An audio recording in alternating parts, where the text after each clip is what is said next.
Hello dear brothers and sisters, welcome to good news the gospel of Jesus Christ. నా పేరు శ్రావణి చల్ల. ఈ వారం మన కమ్ ఫాలో మీలో జాన్ 27 నుంచి Feb 2 వరకు డాక్ట్రిన్ కావెనెంట్ సెషన్ 3, 4 and 5 చూడబోతున్నాం. సో మనం సెషన్ 3లోకి వెళ్ళేదానికి ముందరగా మనము ఒక కాంటెక్స్ట్ చూద్దాం. అసలు దానికి ముందర ఏం జరిగింది, ఎలాంటి సందర్భంలో మనకి సెషన్ 3 అనే బయలుపాటు మనకి దేవుడు జోసెఫ్ స్మిత్ ద్వారా ఇచ్చారనే విషయాలు చూడబోతున్నాము. సో లాస్ట్ వీక్లో మనం September 22, 1827 రోజు మనకి జోసెఫ్ స్మిత్కి గోల్డెన్ ప్లేట్స్ అనేది జోసెఫ్ స్మిత్కి వచ్చాయన్నమాట.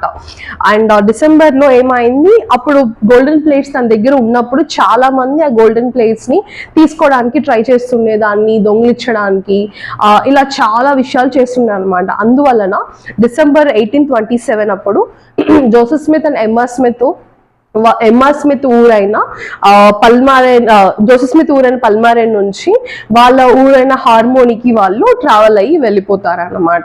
సో దాని తర్వాత జోసెఫ్ స్మిత్ వండుకొని గోల్డెన్ ప్లేస్ లో ఉన్న క్యారెక్టర్స్ అన్ని, దాంట్లో ఉన్న అచ్చులన్నీ ఇంకొక పేపర్లో అచ్చులాగా తీస్తూ ఉంటాడు.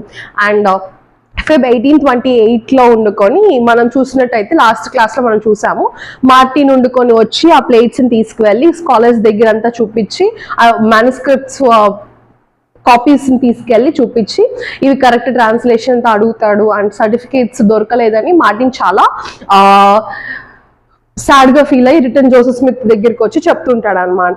సో మళ్ళీ ఒక 3 months తర్వాత జూన్ 14 ముందరగా జోసెఫ్ స్మిత్ దగ్గరికి మార్టిన్ హ్యారిస్ వస్తాడనమాట. వచ్చి ఇది చూడు జోసెఫ్, ఇలాగా నాకు మా ఇంట్లో ఒత్తిడి ఎక్కువ అయిపోతుంది, నేను ఎందుకు నీకు హెల్ప్ చేస్తున్నా ఫినాన్షియల్గా కానీ ఇట్లాగా అంతా అని. సో నాకు ఏమన్నా ప్రూఫ్స్ కావాలి, నాకు ప్రూఫ్స్ ఉంటే నేను మా వైఫ్కి వెళ్ళి చూపించగలను, లేకపోతే మా వైఫ్ ఒప్పుకోవట్లేదు, నీతో ఎక్కువ టైం స్పెండ్ చేస్తున్నా, లేకపోతే నీకు ఈ ట్రాన్స్లేషన్ కోసం డబ్బులు స్పెండ్ చేస్తున్నానని చెప్పి మా వైఫ్ కంప్లైంట్ చేస్తుంది అని చెప్పేసి ఇలా మార్టిన్ చెప్పగానే మార్టిన్ అడుగుతాడు, నువ్వు ప్లేట్స్ కొన్ని ట్రాన్స్లేట్ చేసావు కదా. సో ఈ 3 నెలల్లో ఏం చేశాడు జోసెఫ్ స్మిత్, ఎమ్మా స్మిత్ని స్క్రైబ్గా పెట్టుకొని తను కొన్ని ప్లేట్స్ అనేది ట్రాన్స్లేట్ చేస్తాడన్నమాట. సో నువ్వు ఆ ట్రాన్స్లేట్ చేసిన మ్యానుస్క్రిప్ట్స్ పేపర్స్ నాకు ఇవ్వవా, నేను మా వైఫ్కి వెళ్ళి చూపించి తీసుకొస్తాను అని చెప్తాడు. చెప్పగానే జోసెఫ్ స్మిత్ వండుకొని నేను దేవుణ్ణి అడగాలి అంటాడు. దేవుణ్ణి వెళ్ళి అడిగినప్పుడు దేవుడు నో చెప్తాడనమాట, వద్దు అంటాడు. నేను ఎవరికి చూపించాను అని చెప్పాను కదా, అండ్ వద్దు అంటాడు. సరే తాను అదే మాట వచ్చి మార్టిన్ హ్యారిస్ చెప్పేటప్పుడు మార్టిన్ హ్యారిస్ వండుకొని లేదు మా ఇంట్లో ఇంకా ఒప్పుకోరు, నేను ఇంకా సపోర్ట్ చేయలేను, నువ్వు మళ్ళీ ఒకసారి వెళ్ళి దేవుడిని అడుగు అని చెప్పినప్పుడు దేవుడు వండుకొని మళ్ళీ జోసెఫ్ స్మిత్కి నో చెప్తాడనమాట. బట్ జోసెఫ్ స్మిత్ అదే వచ్చి చెప్పాడు, మార్టిన్ హ్యారిస్ అస్సలు కుదరదు, నువ్వు ఖచ్చితంగా వెళ్ళి అడగాల్సిందే అని ప్రెషర్ పెట్టడం స్టార్ట్ చేస్తాడు. సో జోసెఫ్ స్మిత్ సిచ్యువేషన్ అప్పుడు ఎలా ఉంది అంటే, మార్టిన్ హ్యారిస్కి 45 years అండ్ జోసెఫ్ స్మిత్కి 22 years. సో మార్టిన్ హ్యారిసే మొత్తం ఫండింగ్ ఆ పేపర్స్కి వాటికి అన్నిటికీ ఫండ్ చేస్తున్నాడు. సో తను స్క్రైబ్గా కూడా చేస్తాడు. కాబట్టి జోసెఫ్ స్మిత్ సరే నేను మళ్ళీ పోయి అడుగుతాను జోసెఫ్ స్మిత్ జీసస్ క్రైస్ట్ దగ్గర అని చెప్పేసి వెళ్ళి దేవుడిని అడిగినప్పుడు దేవుడు ఏమంటాడు, సరే బట్ ఏంటి అంటే నువ్వు Joseph Smith and Martin Harris నా దగ్గర ఒక కవెనెంట్ చేయాలి, నేను ఒక 5 మందికే ఈ పేపర్స్ అనేది మీరు చూపించాలి అండ్ ఎవరెవరో నాకు చెప్పి నాతో కవెనెంట్ నిబంధనలు చేసుకోవాలి అని చెప్తే మార్టిన్ హ్యారిస్ సరే నేను దేవుడితో ఈ నిబంధనకు దిగుతాను అని చెప్పేసి దేవుడి దగ్గర ప్రేయర్ చేసి నేను ఒక 5 మందికి చూపిస్తాను. ఎవరెవరు అంటే నా వైఫ్ లూసీకి అండ్ నా ఫాదర్ మదర్కి అండ్ నా సిస్టర్కి అండ్ లూసీ వాళ్ళ సిస్టర్కి, అంటే మార్టిన్ హ్యారిస్ వాళ్ళ వైఫ్ వాళ్ళ సిస్టర్కి 5 మందికి నేను చూపిస్తాను అని చెప్తాడు. దేవుడు చెప్తాడు ఈ 5 మంది తప్ప ఎవరికి మీరు చూపించకూడదు అని జాగ్రత్తగా చూసుకోవాలి అని చెప్పి సరే అని చెప్పేసి మార్టిన్ హ్యారిస్ 116 ప్లేట్స్ అనమాట, 116 మ్యానుస్క్రిప్ట్స్ అని జూన్ 14 రోజు తీసుకెళ్ళిపోతాడు. ఎక్కడికి, తను హార్మోన్ నుంచి పల్మరేకి వచ్చేసి తీసుకొస్తాడు అనమాట. అండ్ జూన్ 15 జోసెఫ్ అండ్ ఎమ్మాకి ఒక అబ్బాయి పుడతాడు. ఆ అబ్బాయికి వాళ్ళు ఆల్విన్ అని పేరు పెడతారు అనమాట. ఆల్విన్ అంటే జోసెఫ్ స్మిత్ వాళ్ళ అన్న, తను ఒక 3-4 years ముందు చనిపోతారు కదా, సో అన్న పేరు నుండుకొని తినికి పెడతారు అనమాట. బట్ అన్ఫార్చునేట్లీ తన సన్ కూడా జోసెఫ్ స్మిత్ అండ్ ఎమ్మా వాళ్ళ కొడుకు కూడా చనిపోతాడు ఆ రోజే. సో ఆ దుఃఖంలో ఎమ్మా స్మిత్ చాలా సిక్ అయిపోతారు. ఎంత సిక్ అయిపోతే ఇంకా తను కూడా చనిపోతుందా అంతవరకు తను సిక్ అయిపోతారు. సో జోసెఫ్ స్మిత్ తన పక్కనే ఉంటూ తనని కేర్ చేసుకుంటూ అండ్ తనతోనే ఉంటాడు అనమాట. సో ఉన్నప్పుడు 2 weeks అయిపోతుంది. ఎంఆర్ స్మిత్ అప్పటికి కొంచెం రికవరీ అయినప్పుడు ఎంఆర్ స్మిత్ ఏమంటది అంటే సరే ఇన్ని రోజులు అయింది కదా, నువ్వు వెళ్ళి ఒకసారి మీ ఊరికి పల్మేరాకి వెళ్ళి ఒకసారి మార్టిన్ హ్యారిస్ దగ్గర మెనుస్క్రిప్ట్స్ ఏమయ్యాయి అండ్ ఎలా ఉన్నాయి అండ్ రిటర్న్ తీసుకోరా ఎల్లు అని చెప్పేసి ఎంకరేజ్ చేసి పంపిస్తుంది అనమాట. జోసెఫ్ స్మిత్ వరీడ్ ఉంటాడు, నువ్వేమైపోతావు. తనకి 2 worries అనమాట. వైఫ్ సిక్ ఉంది అండ్ రీసెంట్ గా నా అబ్బాయి చనిపోయారు, తనకి నేను సపోర్ట్ ఉండాలి, లేకపోతే ఈ మ్యానుస్క్రిప్ట్స్ ఏమైపోయాయా అని చెప్పేసి ఆ వరిలో ఉంటాడు. బట్ ఎంఎస్ స్మిత్ ధైర్యం ఇచ్చి లేదు, ఇక్కడ అందరు నా ఫ్యామిలీ ఉన్నారు కదా, నన్ను చూసుకుంటారులే, నువ్వు వెళ్ళు అని చెప్పేసి జోసెఫ్ స్మిత్ ని పల్మైరాకి పంపిస్తాను అనమాట. ఇంకా తను రాగానే అప్పట్లో మనకి ట్రావెలింగ్ అంత ఫెసిలిటీస్ ఉండేవి కాదు కదా. సో తను ఇంకా వచ్చినప్పటికీ వారం అయి ఉండొచ్చు, 2 వారాలు అయి ఉండొచ్చు. సో అలా తను ట్రావెల్ చేసుకొని వచ్చినప్పటికీ నైట్ అయిపోతుంది. సో జోసెఫ్ స్మిత్ ఏమంటాడు, నేను నా వాళ్ళ ఒక బ్రదర్ కి చెప్పి మీరు వెళ్ళి మార్టిన్ హ్యారిస్ కి చెప్పండి ఇలాగా నేను వచ్చాను అని, రేపు పొద్దున్నే మ్యానుస్క్రిప్ట్ తీసుకొని రమ్మని చెప్పండి బ్రేక్ఫాస్ట్ కి అని చెప్తాడనమాట. సరే అని చెప్పేసి వాళ్ళ బ్రదర్ వెళ్ళి చెప్పేసి వచ్చేస్తాడు. నెక్స్ట్ డే జోసెఫ్ స్మిత్ వాళ్ళ ఫ్యామిలీ అంతా వెయిట్ చేస్తుంటారు అనమాట. వెయిట్ చేసేటప్పుడు జోసెఫ్ స్మిత్ కి గంట అవుతుంది, 2 గంటలు లేట్ అవుతుంది, 3 గంటలు అవుతుంది, 4 గంటలు లేట్ అయిపోతుంది అనమాట. చెప్పిన టైంకి ఇంకా 4 hours 4 గంటలు ఎక్కువ అయిపోతున్నాయి. జోసెఫ్ స్మిత్కి ఏం చేయాలో అర్థం కాదు, టెన్షన్లో ఉంటే మార్టిన్ హ్యారిస్ వండుకొని వచ్చిండు అనమాట. మెల్లగా వస్తున్నారు. వచ్చినప్పుడు మా జోసెఫ్ స్మిత్ వాళ్ళ అమ్మ లూసీ స్మిత్ ఏమన్నారు అంటే తన బుక్ లో ఇలాగా మార్టిన్ హ్యారిస్ ఆ డోర్ ని వాళ్ళ గేట్ ని ఓపెన్ చేస్తున్నారంట, మళ్ళీ వెనకాలకి వెళ్ళి మొహం అంతా తుడుచుకొని ఏడుస్తూ అట్లా చాలా ఒక భయంతో ఏడ్చుకుంటూ అట్లా వస్తున్నాడు అనమాట. లాస్ట్ కి మార్టిన్ హ్యారిస్ లోపలికి వచ్చాడు. లోపలికి వచ్చినాక జోసెఫ్ స్మిత్ అడుగుతాడు అనమాట. అందరు కలిసి ఉన్నాక తినేసినాక జోసెఫ్ స్మిత్ ఏమైంది, మ్యానుస్క్రిప్ట్స్ ఎక్కడా అని అంటే మార్టిన్ హ్యారిస్ ఒక వర్డ్ చెప్తాడు. ఏంటి అంటే I have lost my soul అంటాడు. అంటే నేను నా సోల్ ని లాస్ చేసేసుకున్నాను అని అంటే జోసెఫ్ స్మిత్ ఉండుకొని అయితే మ్యానుస్క్రిప్ట్స్ దారిపోయాయా అని చెప్తే అవును అనే లోపల జోసెఫ్ స్మిత్కి ఏం చేయాలో తెలియదు అనమాట. దేవుడు అప్పటికి 2 సార్లు నో చెప్పినా కూడా ఇంకా తిను ప్రెషర్ పెడుతున్నాడే, ఇంకా నా మెంటర్ నా పేరు అనుకొని తను మళ్ళీ అడిగేటప్పటికి దేవుడు మళ్ళీ సరేలే అని చెప్పి ఒక కావనంట అది బ్రేక్ అయిపోయింది. ఇప్పుడు ఇంత పెద్ద పాపం నా తల మీద తెచ్చేసావా మార్టిన్ అనుకొని తను ఇంకేం అనలేక సైలెంట్ గా ఇంకా రిటర్న్ వచ్చేస్తాడు అనమాట. ఆ రిటర్న్ వచ్చే టైంలోనే అక్కడ గోల్డెన్ ప్లేట్స్ యూరిమ్ అండ్ తమ్మిము ఏంజల్ మొరనే వచ్చి తీసుకెళ్ళిపోతాడు రిటర్న్. ఎందుకంటే దేవుడు ఆల్రెడీ చెప్పాడు కదా, నువ్వు ఈ ప్లేట్స్ ని ఈ ట్రాన్స్లేషన్ పర్పస్ కి తప్ప ఇంకేదేనికన్నా వాడావు అంటే నేను తీసుకువెళ్ళిపోతాను అని చెప్పేసి. సో తీసుకెళ్ళిపోయాడు. తిని ఇంకా బాధలో రిటర్న్ వస్తూ ఉంటే దగ్గరికి వచ్చినప్పుడు ఏంజల్ మోరన్ దీనికి అప్పీర్ అయ్యి యూరిమం తమ్మిం ఇస్తారనమాట. ఇచ్చినప్పుడు తన ఇంటికి వచ్చిన బయలుపాటి సెషన్ 3 దేవుడు జోసెఫ్ స్మిత్ ని మందలిస్తున్నాడు. సో ఎందుకు నువ్వు ఇచ్చావు, లేకపోతే ఇది ఎందుకంటే 116 మ్యానుస్క్రిప్ట్స్ అంటే చాలా ప్లేస్ అనమాట. ఇప్పుడు మనము ఇది ఏంటి అంటే బుక్ ఆఫ్ లీహై.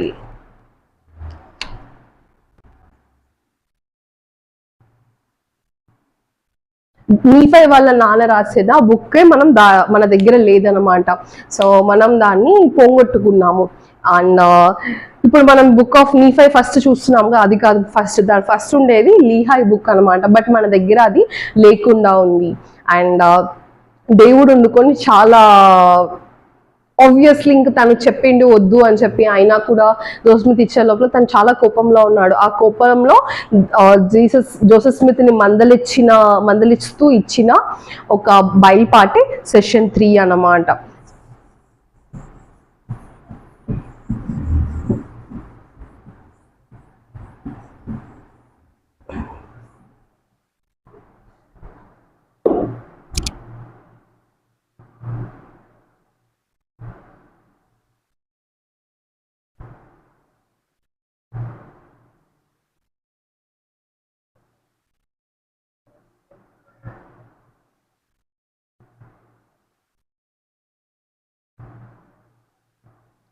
సో తను ఈ వర్స్ లో దేవుడు తనని జోసెఫ్ స్మిత్ ని మందలిస్తాడు, అంటే రిబ్యూక్ చేస్తాడు.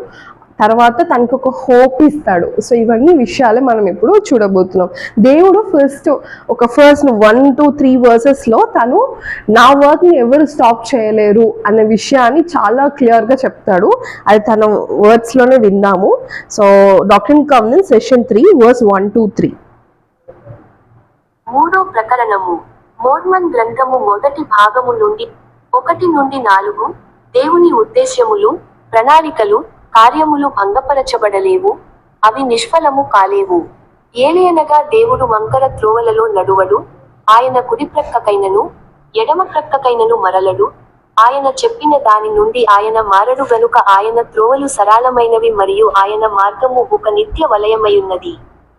జ్ఞాపకముంచుకొనుము, భంగపరచబడేది దేవుని కార్యము కాదు, కానీ మనుష్యుల కార్యమని జ్ఞాపకముంచుకొనుము. సో దేవుడు ఏమంటున్నారంటే ఇక్కడ ఎవ్వరు కానీ ఏ విషయం కానీ నా వర్క్ని స్టాప్ చేయలేరు. అండ్ దేవుడు కార్యం అనేది, దేవుడు మాటలు, తన వాక్యాలు అనేది ఎవరి వల్ల స్టాప్ అవ్వదు. ఒకవేళ ఎవరైనా దాన్ని స్టాప్ చేస్తున్నారు, దాన్ని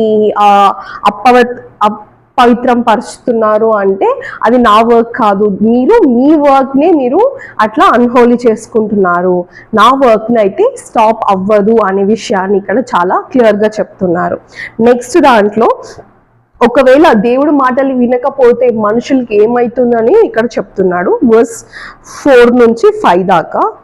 ఏలయనగా ఒక మనుష్యుడు అనేక బయల్పాటులు పొంది మహా గొప్ప కార్యములు చేయుటకు శక్తి కలిగి ఉండి కూడా అతడు తన స్వశక్తియందు అతిశయించి దేవుని ఉపదేశములను తృణీకరించి తన చిత్తానుసారముగా శరీరేచ్ఛలను బట్టి నడుచుకొనిన ఎడల అతడు తప్పక పతనమై న్యాయవంతుడైన దేవుని ప్రతీకారమును తన మీదకు తెచ్చుకొనును.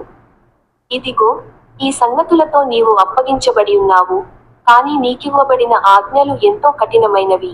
వాటిని నీవు అతిక్రమించని ఎడల నీకు చేయబడిన వాగ్దానములను కూడా జ్ఞాపకము చేసుకొనుము. సో ఇక్కడ ఏమంటున్నారంటే ఒకవేళ ఒక మనిషికి తను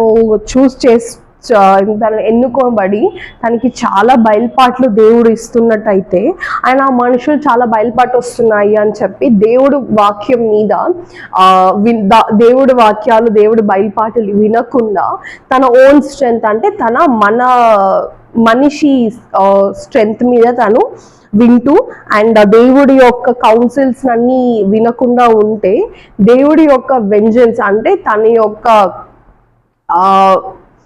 ఏమేం చేయకూడదు అని చెప్పాడో అవన్నీ చేస్తే ఏమేమి అవుతాయి అని చెప్పాడో అవన్నీ మనిషి మీద వస్తాయి. అండ్ జోసెఫ్ స్మిత్, నీకు నేను చాలా స్ట్రిక్ట్ అయిన రిస్ట్రిక్షన్స్ ఇచ్చాను అండ్ కమాండ్మెంట్స్ ఇచ్చాను, అండ్ నీకు ఇచ్చిన బయలుపాటు కానీ నీకు ఇచ్చిన ఇన్స్ట్రక్షన్స్ కానీ చాలా స్ట్రిక్ట్ అయినవి అని చెప్తున్నాడు. verse 6 నుంచి 9 వరకు జోసెఫ్ స్మిత్ చేసిన తప్పుల్ని దేవుడు ఎలా చెప్తున్నాడో చూద్దాము. ఇదిగో, ఈ సంగతులతో నీవు అప్పగించబడి ఉన్నావు, కానీ నీకివ్వబడిన ఆజ్ఞలు ఎంతో కఠినమైనవి. వాటిని నీవు అతిక్రమించని ఎడల నీకు చేయబడిన వాగ్దానములను కూడా జ్ఞాపకము చేసుకొనుము. ఇదిగో, ఎన్నిమారులు నీవు దేవుని ఆజ్ఞలను, శాసనాలను అతిక్రమించి మనుష్యుల ఒప్పింపులకు లోబడితివి. ఏలయనగా నీవు దేవుని కంటే మనుష్యునికి ఎక్కువ భయపడి ఉండవలసినది కాదు. మనుష్యులు దేవుని ఉపదేశములను తృణీకరించి ఆయన మాటలను నిర్లక్ష్యము చేసినను నీవు నమ్మకముగా ఉండవలసినది. మరియు ఆయన తన బాహువును చాచి అపవాది అగ్నిబాణములన్నిటికి విరుద్ధముగా తన సహకారమునందించి ప్రతి ఇబ్బందిలో ఆయన నీతో ఉండేవాడు. ఇదిగో, జోసెఫ్ అను నీవు ప్రభువు యొక్క కార్యము చేయుటకు ఎన్నుకోబడితివి, కానీ నీవు జాగ్రత్తగా ఉండని ఎడల అతిక్రమము వలన పడిపోవుదువు. అయినను దేవుడు కనికరము సో 6 నుంచి 9 వరకు ఏం చెప్తున్నాడు అంటే దేవుడు ఇలాగా నేను చూస్ చేసుకున్నాను, బట్ ఎన్నిసార్లు ఇలా తప్పు చేస్తావు, నువ్వు ఎన్నిసార్లు కమాండ్మెంట్స్ని నువ్వు బ్రేక్ చేస్తావు, ఇలా నువ్వు దేవుడి కన్నా మనుషులకి ఎక్కువ ఇంపార్టెన్స్ ఇచ్చి మనుషులతో భయపడి అండ్ నువ్వు దేవుడి కమాండ్మెంట్స్ని బ్రేక్ చేస్తున్నావు. అండ్ నీకు తెలియదా, నీకు తెలుసు కదా, దేవుడిని నువ్వు నమ్ముకున్నట్టయితే మనుషులు నీకేమేమి సపోర్ట్ ఇస్తారు అని నువ్వు ఇట్లాంటి కార్యాలు చేశావు. ఆ కార్యాలని దేవుడే నీకు చేసుండేవాడు కదా, ఎందుకు నువ్వు ఇవన్నీ వినలేదు? నువ్వెందుకు దేవుడి మాటలని లెక్క చేయకుండా దేవుడు ఆజ్ఞలన్నీ నువ్వు బ్రేక్ చేసావు అని జోసెఫ్ స్మిత్కి చెప్తున్నారనమాట. సో ఇది నేను చదివినప్పుడు నాకు క్వశ్చన్ వచ్చింది, ఏంటి అంటే ప్రాఫిట్స్ అంటే ప్రవక్తలు అంటే ఎంత పర్ఫెక్ట్గా ఉండాలి, ఎంత ఖచ్చితంగా, ఎంత వర్దీగా ఉండాలి. బట్ ఇక్కడ దీని నుంచి మనం తెలుసుకోవాల్సింది ఏంటి అంటే వాళ్ళు కూడా ఒక ఫ్లాస్ అండ్ వీక్నెసెస్ ఉండే మనుషులే. అంటే వాళ్ళకు కూడా చాలా వీక్నెసెస్ ఉన్నాయి అండ్ వాళ్ళు కూడా తప్పు చేయగలరు. బట్ దేవుడు ఏం చెప్తున్నాడు అంటే నువ్వు నా మాట విన్నప్పుడు నీకు నేను స్ట్రెంత్ ఇస్తాను, మాట వినలేనప్పుడు నువ్వు మళ్ళీ మామూలుగా నువ్వు మనిషిగానే మారిపోతావు. మనిషిగానే మారి మనుషులు చేయకూరిన అన్ని పనులు కూడా నువ్వు చేస్తుంటావు. సో అలానే ఇక్కడ జోసెఫ్ స్మిత్ కూడా దేవుడు ఇది ఇయ్యకు వద్దు అని చెప్పినా కూడా తను ఎలా ఆలోచించుండొచ్చు జోసెఫ్ స్మిత్? లేదు, ఇప్పుడు మార్టిన్ హ్యారిస్ మనకి ఫినాన్షియల్ గా సపోర్ట్ చేస్తున్నాడు కదా, సో జోసెఫ్ స్మిత్ చాలా పూర్ కదా, సో నాకెలా నేను సపోర్ట్ ఇవన్నీ చేయగలను, ప్రింటింగ్ కానీ లేకపోతే ఆ పేపర్స్ కానీ నాకు ఒక స్క్రైబ్ కూడా కావాలి, ఎంఆర్ స్మిత్ చేయలేదు కదా అని ఇట్లా అన్నీ ఆలోచించి తను మనుషులను ఎక్కువ సపోర్ట్ చేస్తారని నమ్మి వెళ్ళాడు. కాబట్టి మనకి అలా తప్పు చేశాడు కాబట్టి దేవుడు ఇక్కడ తనని మందలిస్తున్నాడు అన్నమాట. దాని తర్వాత ఇంత మందలించినాక దేవుడు ఏం చెప్తున్నాడో విందాము. వర్స్ 10-11. అయినను దేవుడు కనికరము గలవాడని జ్ఞాపకముంచుకునుము. కాబట్టి నేనిచ్చిన ఆజ్ఞకు విరుద్ధముగా నీవు చేసిన దానికి పశ్చాత్తాపపడుము. నీవింకను ఎన్నుకోబడి ఉండి ఈ కార్యమునకు తిరిగి పిలువబడితివి. నీవు దీనిని చేయని ఎడల నీవు అప్పగించబడుదువు. ఇక ఏ బహుమానము కలిగియుండక ఇతర మనుష్యుల వలె అగుదువు. సో ఇక్కడ ఏం చెప్తున్నాడంటే అయినా కూడా నేను మర్సిఫుల్, నేను నీకు కృప కలిగిన ఒక దేవుడిని.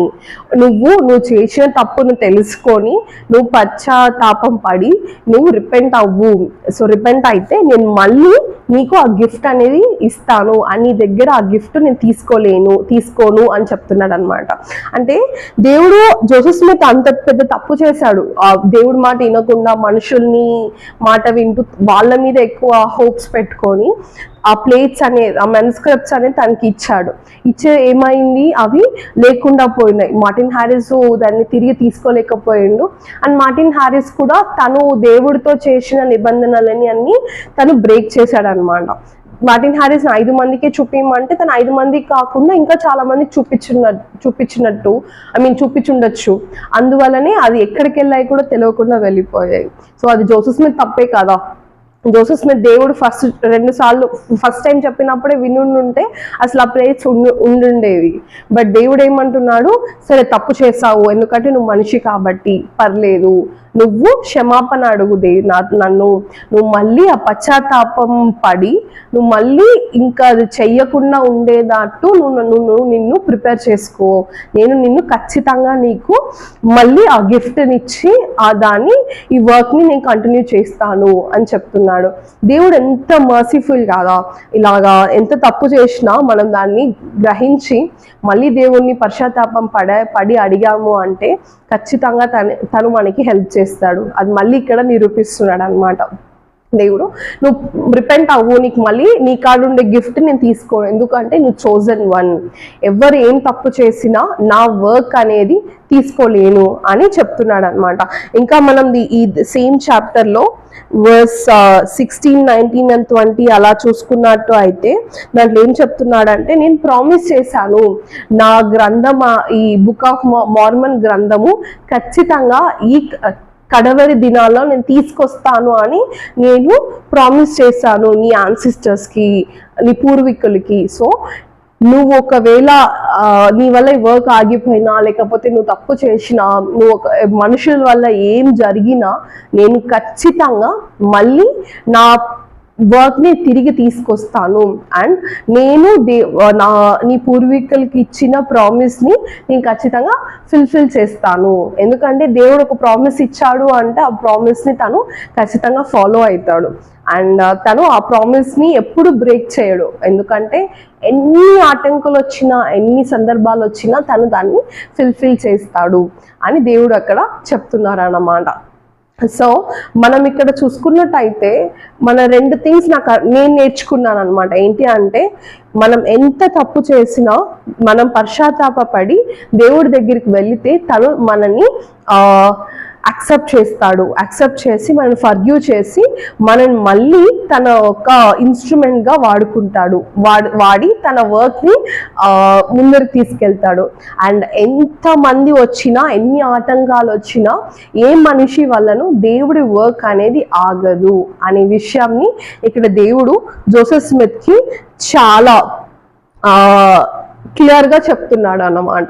సో ఇప్పుడు మనకు తెలిసింది ఏంటంటే, జోసెఫ్ స్మిత్ దగ్గర నుంచి ఆ ప్లేట్స్ తీసుకెళ్ళిపోయాడు. సో ఆ జూలైలో తీసుకెళ్ళిపోతే, సో జూన్లో తీసుకెళ్ళిపోయాడు. ఈ సెషన్ అనేది జోసెఫ్ స్మిత్కి జూలైలో వస్తుంది. జూలై 1828లో ఈ సెషన్ అనేది జోసెఫ్ స్మిత్కి రెవల్యూషన్ బయలుపాటుగా వస్తుంది. అండ్ దీని తర్వాత సెప్టెంబర్ 22, 1828లో సేమ్ ఇయర్, కొన్ని రోజులు తప్పు చేశాడు కదా, తను పశ్చాత్తాప పడాలి కదా, ఈ ప్రాసెస్ని ఫాలో అవ్వమంటాడు దేవుడు. ఫాలో అయితే తను జూలై నుంచి సెప్టెంబర్ దాకా తను రిపెంట్ అయ్యి జోసెఫ్ స్మిత్ తనను మళ్ళీ ప్రిపేర్ చేసుకుంటాడు. ప్రిపేర్ చేసుకొని సేమ్ సెప్టెంబర్ 22 రోజు 1828లో మళ్ళీ సేమ్ మొరోనే వచ్చి జోసెఫ్ స్మిత్కి ఆ ప్లేట్స్ అనేది ఇస్తారనమాట. ప్లేట్స్, యూరిమం తమీం అన్ని ఇచ్చి మళ్ళీ ట్రాన్స్లేషన్ వర్క్ని దేవుడు జోసెఫ్ స్మిత్ ద్వారానే ట్రాన్స్లేట్ చేయడం స్టార్ట్ చేస్తారు. అలా స్టార్ట్ చేసినప్పుడు తను మళ్ళీ ఎమ్మా స్మిత్ తనకి హెల్ప్ చేస్తూ ఉంటుంది, స్క్రైబ్గా ఉండి హెల్ప్ చేస్తూ ఉంటుంది అనమాట. అప్పుడు జోసెఫ్ స్మిత్ వాళ్ళ నాన్న Joseph Smith senior Joseph Smith దగ్గరికి వచ్చి ఇలాగా దేవుడు నన్ను ఏం చేయాలనుకుంటున్నాడు అని చెప్పేసి ఒక క్వశ్చన్ అడుగుతాడు అనమాట జోసెఫ్ స్మిత్కి. సో జోసెఫ్ స్మిత్ అనుకొని, సరే నేను దేవుడిని కనుక్కొని చెప్తాను అని చెప్తాడు. సో అలా చెప్పి ఆ దేవుడిని అడిగినప్పుడు దేవుడు ఇచ్చిన రెవల్యూషనే సెషన్ 4 అనమాట. సో సెషన్ 4 ఎవరికి ఇవ్వబడ్డది అంటే, జోసెఫ్ స్మిత్ ద్వారా జోసెఫ్ స్మిత్ వాళ్ళ నాన్నకి ఇవ్వబడ్డ ఒక బయలుపాటే సెషన్ 4. సో అది కూడా ఒక క్వశ్చన్ ద్వారా మొదలైంది. ఆ క్వశ్చన్ ఏంటి అంటే, జోసెఫ్ స్మిత్ వాళ్ళ నాన్నకి నేను ఎలా దేవుడు రాజ్యాన్ని ఈ లోకంలో స్థాపించడంలో ఎలా హెల్ప్ చేయగలను, పునర్స్థాపనంలో నేను ఎలా దేవుడికి ఒక ఇన్స్ట్రుమెంట్గా ఉండగలను అనే ఒక క్వశ్చన్కే దేవుడు ఉండుకొని ఇది సెషన్ 4 బయలుపాటుగా జోసెఫ్ స్మిత్కి ఇచ్చారు. అది ఎప్పుడు ఇచ్చారంటే ఫిబ్రవరి 1829లో సెషన్ 4 అనేది ఇచ్చారు. ఈ సెషన్ 4 అనేది చాలా స్పెషల్ అనమాట మిషనరీస్ అందరికీ. సో ఇది మనం ఎలా కంపేర్ చేసి చదువుదాం అంటే, ఇప్పుడు సో ఇది ఒక జాబ్ డిస్క్రిప్షన్ లాగా చదువుదాం. ఒకవేళ ఎక్కడన్నా ఒక ఉద్యోగానికి ప్రకటన ఇచ్చేటప్పుడు వాళ్ళు ఒక డిస్క్రిప్షన్ ఇస్తారన్నమాట. ఏమని అంటే, ఎలాంటి వ్యక్తుల్ని వాళ్ళు ఉద్యోగానికి చూస్తున్నారు, అండ్ వాళ్ళకి ఎలాంటి క్వాలిఫికేషన్స్ ఉండాలి, అండ్ వాళ్ళు అర్హతలు ఎలాంటి అర్హతలు ఉండాలి, వాళ్ళు ఏం చదువు ఉండాలి, మా వర్క్ ఇది అని చెప్పి వాళ్ళు క్లియర్గా ఎక్స్ప్లెయిన్ చేస్తూ ఉంటారు కదా. అలాంటి దాన్ని అలా కంపేర్ చేసుకొని ఇది చదువుదాము. సో వర్స్ 1,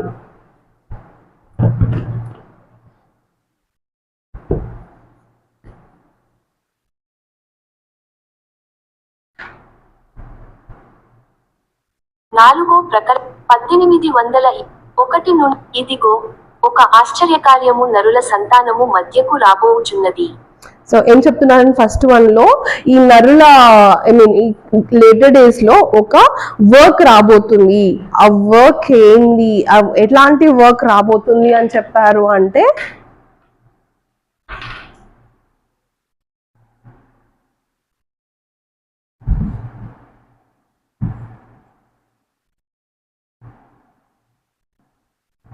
మార్వలస్ వర్క్, ఒక అద్భుతమైన ఒక వర్క్ రాబోతుంది. అని ఫస్ట్ వర్స్ లో చెప్పారనమాట. సో ఇట్లా జనాల మధ్యలో ఒక వర్క్ అనేది ప్రకటన ఇవ్వబోతున్నాము అన్నట్టు, ఇలా ఒక చాలా ఒక మార్వెలస్ వర్క్ అనేది రాబోతుంది అని చెప్పారు. సెకండ్ వర్స్ లో చూద్దాము ఏం చెప్పారో. ఇదిగో ఒక ఆశ్చర్యకార్యము నరుల సంతానము మధ్యకు రాబోవుచున్నది. కాబట్టి దేవుని సేవకు పూనుకొనుచున్న మీరు అంత్యదినమున దేవుని ఎదుట నిర్దోషులుగా నిలబడినట్లు మీ పూర్ణ హృదయము, శక్తి, మనస్సు మరియు బలముతో ఆయనను సేవించుటకు శ్రద్ధ వహించుడి. సో సెకండ్ వర్స్ లో ఏం చెప్తున్నారు, ఇలాగా ఒక వర్క్ అనేది రాబోతుంది. ఆ వర్క్ ఏంటి అంటే సర్వీస్ ఆఫ్ ద లార్డ్.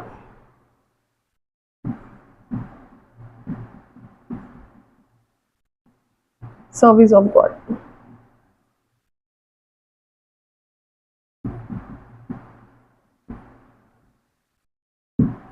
దేవుడి యొక్క సేవ, ఆ మార్వెలస్ వర్క్ వర్క్ ఏంటి అంటే సర్వీస్ టు ద లార్డ్, దేవుడికి సేవ చేయడం అన్నమాట.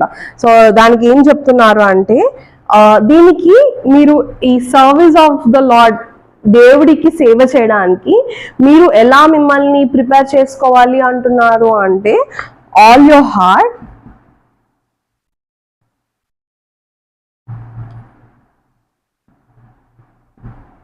might, mind. సో మీ పూర్ణ హృదయంతో అండ్ పూర్ణ శక్తితో, పూర్ణ మీ మైండ్తో అండ్ మీ పూర్ణ స్ట్రెంగ్త్తో మీరు ఈ దేవుడి యొక్క సేవకి మిమ్మల్ని మీరు ఆయుత్తం చేసుకోండి. ఎందుకు ఇట్లా ఆయుత్తం చేసుకున్నట్టయితే మీరు లాస్ట్ రోజు లాస్ట్ రోజు దేవుడి ముందర మీరు నిర్దోషిగా నిలబడడానికి మీకు ఇది హెల్ప్ అవుతుంది అని చెప్తున్నారు అన్నమాట. నెక్స్ట్ వర్స్ 3లో చూద్దాము. కాబట్టి ఏలియనగా ఇదిగో పొలము ఇప్పుడే కాబట్టి దేవుని సేవించాలనే కోరిక మీరు కలిగి ఉన్న ఎడల మీరు సేవకు పిలువబడెదరు. సో ఎవరంతా ఈ జాబ్ కి అప్లై చేయొచ్చు అనే విషయాన్ని ఇక్కడ చెప్తున్నారు అనమాట. ఎవరంతా అప్లై చేయొచ్చు అంటే ఎవరికంత డిజైర్ ఉందో,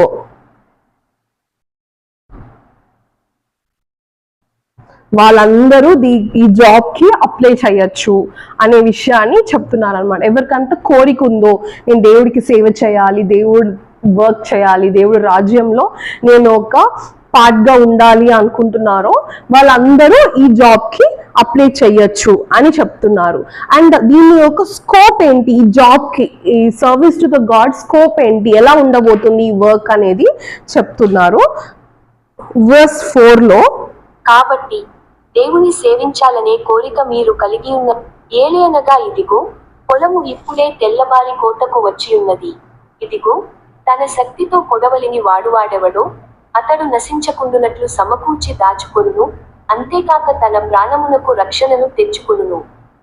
దేవుని మహిమయే లక్ష్యముగా ఉండుటతో పాటు విశ్వాసము. సో ఏమంటున్నారు అంటే ఎలా ఉండబోతుంది ఈ వర్క్ అంటే, ఇట్లా దీన్ని ఎలా కంపేర్, ఎందుకంటే ఫార్మర్ కదా, ఒక వ్యవసాయి కదా ఇది ఈ బయలుపాటు అని వస్తుంది. వ్యవసాయాలు ఏం చేస్తారు, పొలంలో వర్క్ చేస్తారు. సో ఆ పొలం అనేది కోతకు వచ్చినప్పుడు వాళ్ళు వెళ్ళి దాన్ని కోత చేస్తారు అన్నమాట. సో దేవుడు ఏమంటున్నాడు, ఈ స్కోప్ ఏంటి అంటే ఆల్రెడీ ఈ పొలం అనేది మొత్తం రైపింగ్ వచ్చేసింది, అంటే దాన్ని కొయ్యడానికి వచ్చేసింది. సో ఎవరెవరు రెడీగా ఉన్నారు, ఎవరెవరికి కోరిక ఉందో వాళ్ళు ఈ కోతకి వచ్చి, ఈ పొలానికి వచ్చి ఆ కోతని మీరు దేవుడి రాజ్యానికి తీసుకెళ్ళి పెట్టడానికి మీరు చెయ్యొచ్చు.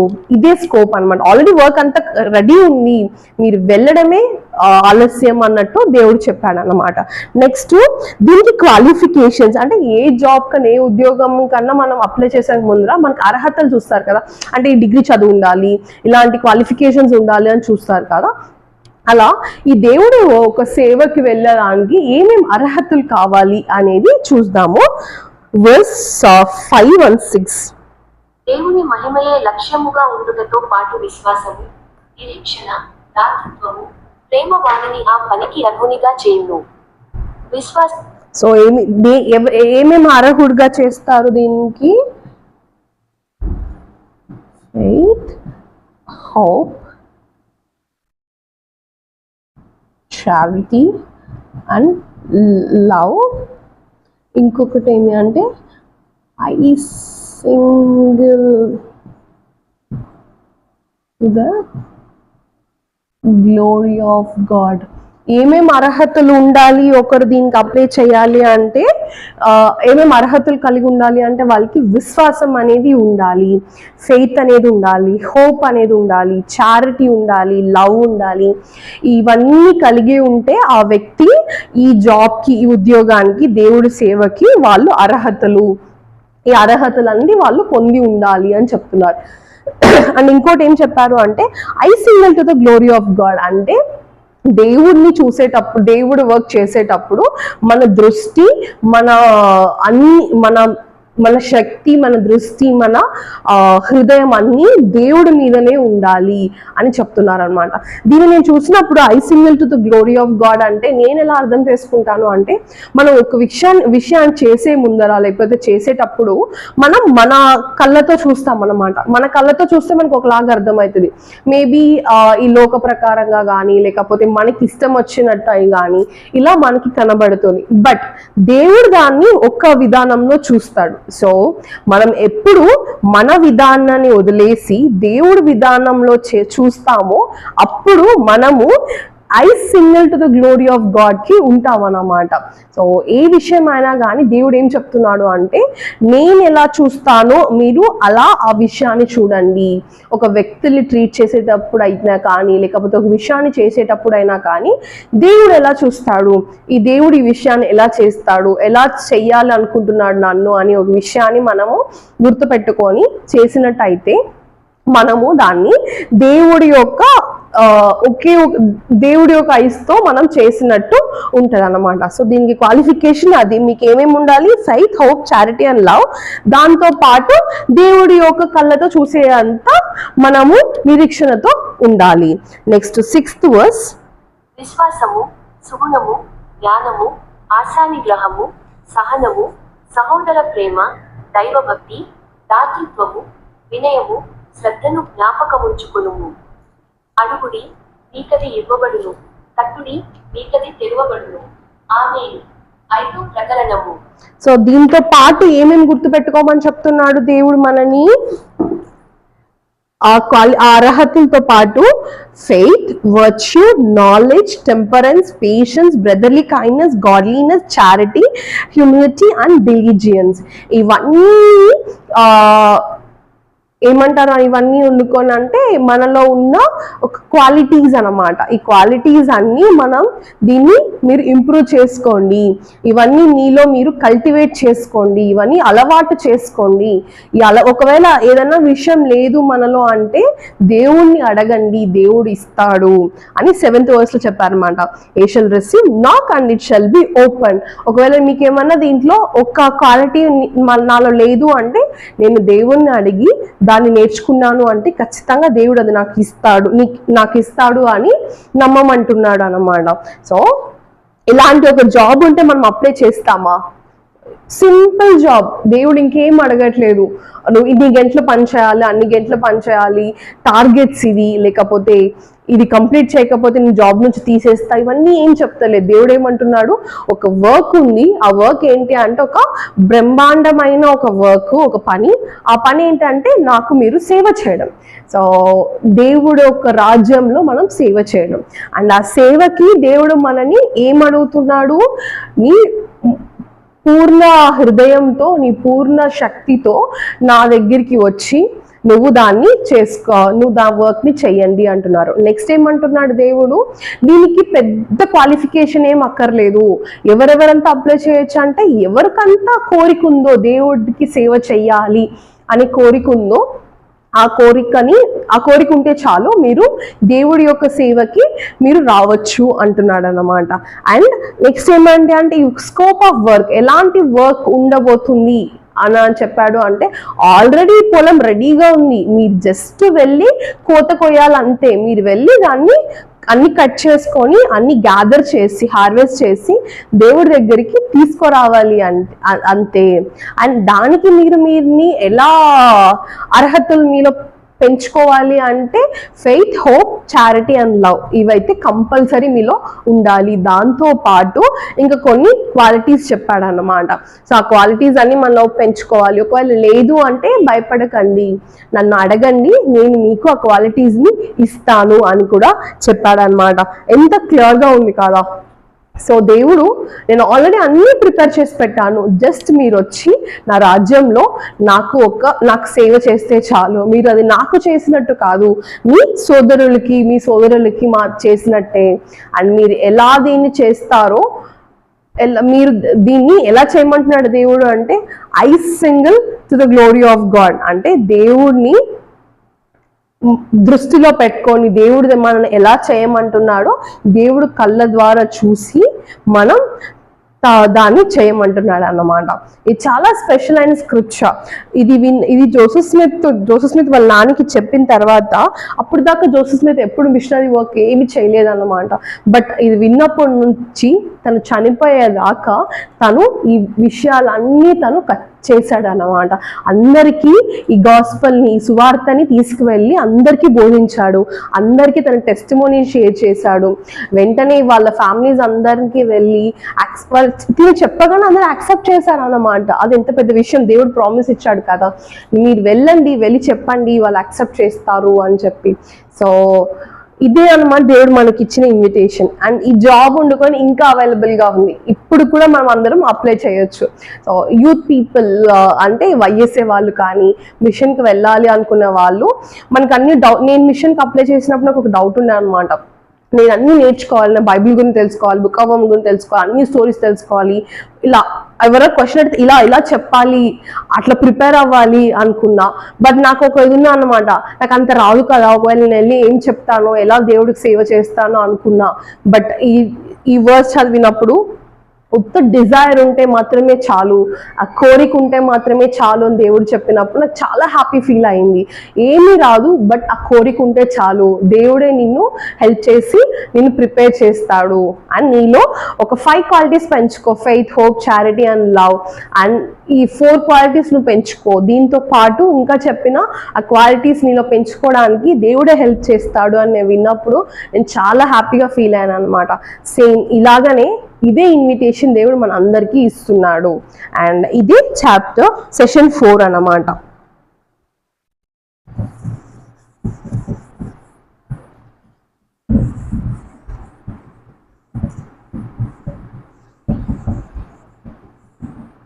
సో ఇప్పుడు సెషన్ 5కి వెళ్దాం.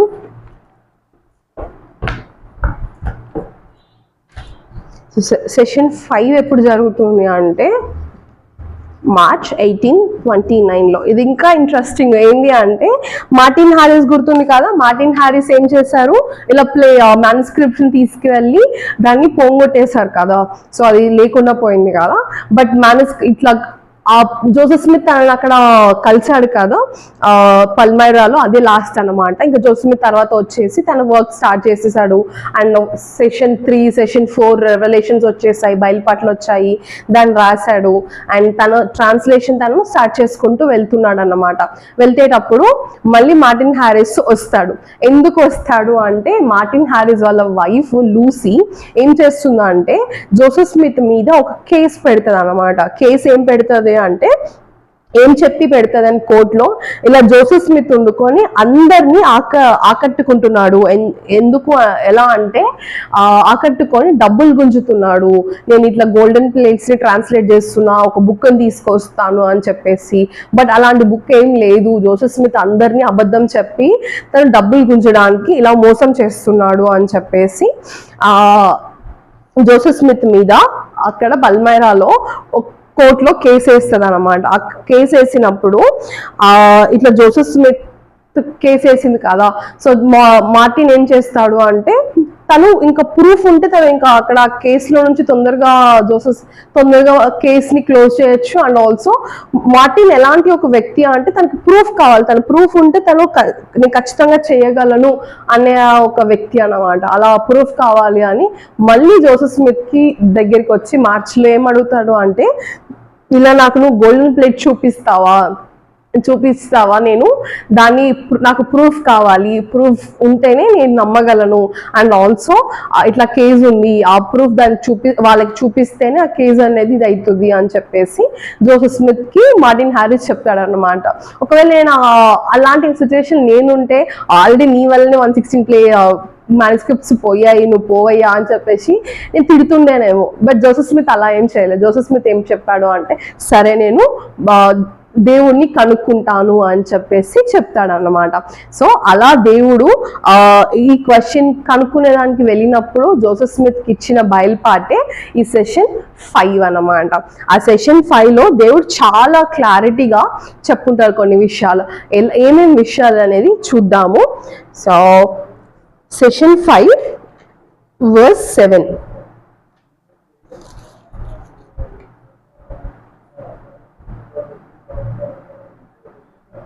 ఐదో ప్రకరణము 1801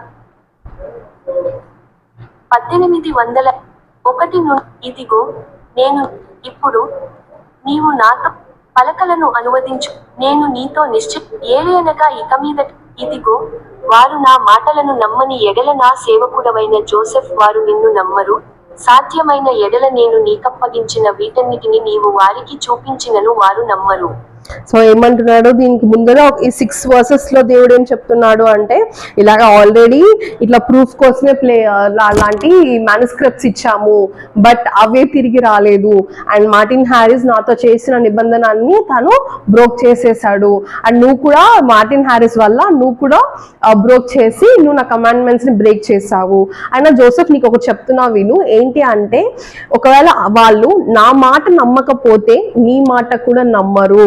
నువ్వు ఆ గోల్డెన్ ప్లేట్స్ ని వాళ్ళకి చూపించినా వాళ్ళు నమ్మరు అనే విషయాన్ని తను చాలా క్లియర్ గా చెప్తున్నాడు అనమాట. అది నిజమే కదా. ఇప్పుడు దేవుడు ఒక విషయం చెప్పాడు, దేవుడు మాటలు నమ్మలేదు, ప్రూఫ్ అడుగుతున్నాము. ప్రూఫ్ అడుగుతుంటే జోసెఫ్ స్మిత్ మాటలు నమ్మట్లేదు.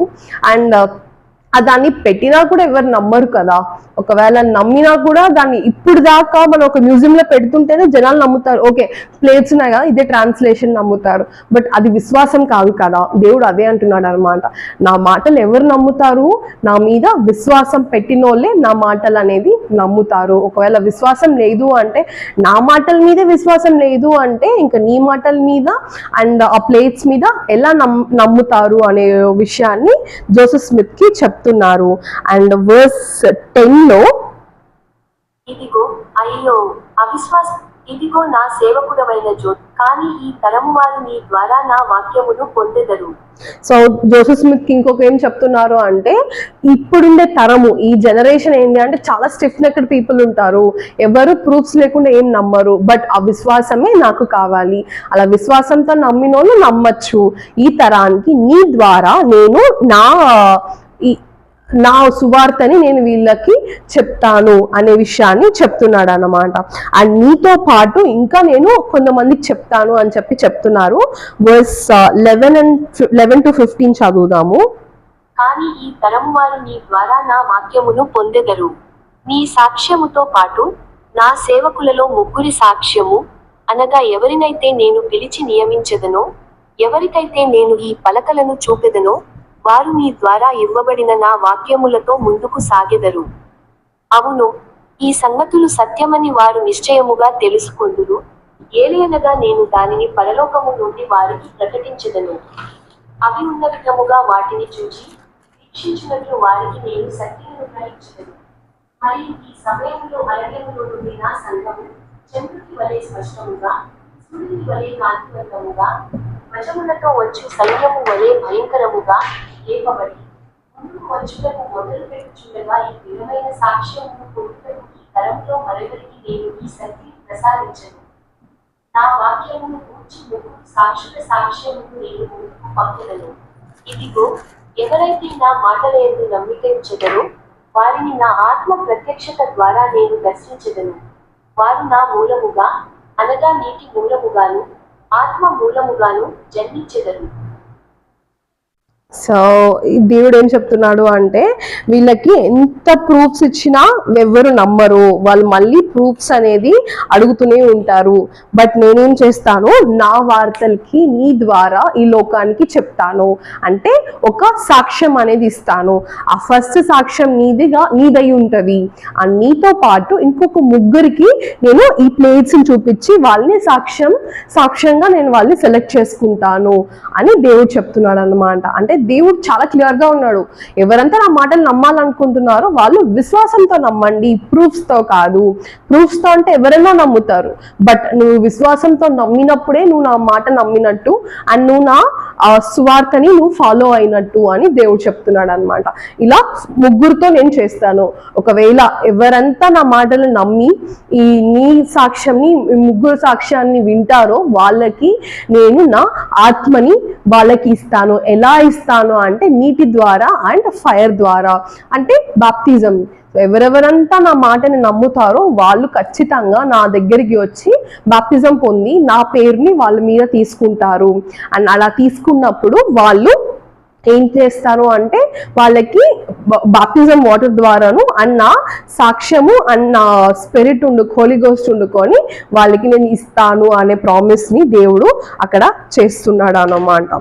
సో నెక్స్ట్ ఏం చెప్తున్నాడు అంటే ఓకే ఇవన్నీ నేను చేస్తాను, బట్ కాషన్స్. ఇప్పుడు క్వశ్చన్ అడిగాడు కదా Martin Harris and Joseph Smith, మళ్ళీ అడిగింది కదా. జోసెఫ్ స్మిత్ కి ఏం చెప్తున్నా, ఒక కాషన్ ఇస్తున్నాడు, కండిషన్ చెప్తున్నాడు అనమాట, ఒక కౌన్సిలింగ్ లాగా ఇస్తున్నాడు అన్నమాట. ఏందని చూద్దాము. Verse 21 and 22.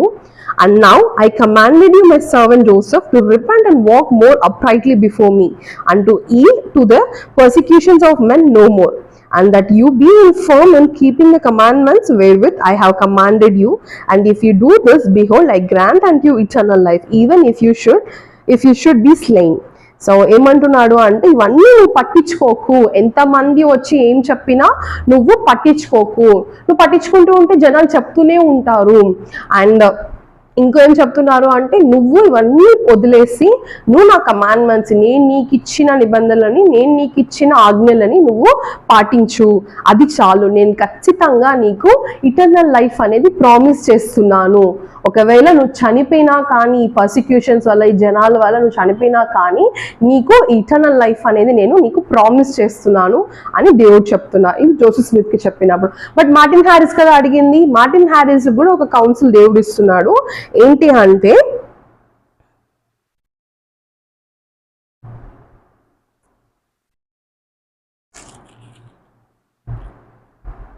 So verse 24, 28 and 29 అనమాట. సో ఇలా చెప్పారు ఏందని అంటే, behold I say unto him, he exalts himself and does not humble himself sufficiently before me, but if he will bow down before me and humble himself in mighty prayer and faith in the sincerity of his heart, then will I grant unto him a view of the things which he desired to see.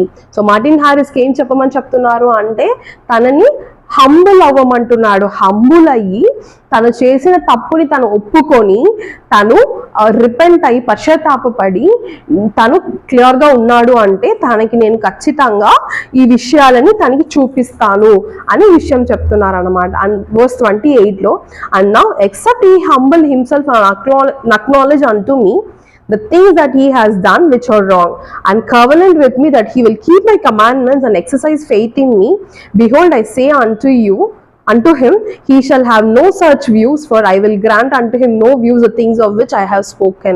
నేను ఇలా చూపిస్తాను అన్నాను కదా, but ఒకవేళ తను humble అవ్వకుండా, తను చేసిన తప్పుని తను గ్రహించకుండా, మళ్ళీ నా ఆజ్ఞలను పాటించకుండా ఉంటే నేను తనకి ఇవన్నీ నేను చూపియను, తను ఇవన్నీ పాటించమను అని చెప్తున్నానండి. ఇంకో కాషన్ ఏం చెప్తున్నానంటే వర్స్ 29లో, and this be the case I command you my servant Joseph that ye shall say unto him that he shall no more not trouble me any more concerning this matter. ఇంకొకసారి ఈ విషయాన్ని నా దగ్గరికి వచ్చి plates చూపియండి, నాకు proof కావాలి, నా వైఫ్ అడుగుతుంది, నా ఫ్యామిలీ అడుగుతుంది అని ఇలా నిన్ను కానీ నన్ను కానీ తను ఇంకొకసారి అడగకూడదు, ట్రబుల్ చెయ్యకూడదు అనే విషయాన్ని చెప్తున్నాడు అన్నమాట. So Joseph Smith Martin Harris అడిగాడని చెప్పి దేవుడిని అడుగుతుంటే దేవుడు బయపాటుగా ఇద్దరికి ఇస్తున్నాడు. జోసెఫ్ మార్టిన్ కు మాత్రమే కాకుండా జోసెఫ్ స్మిత్ తనకి కూడా తను ఇక్కడ ఇస్తున్నాడు అనమాట.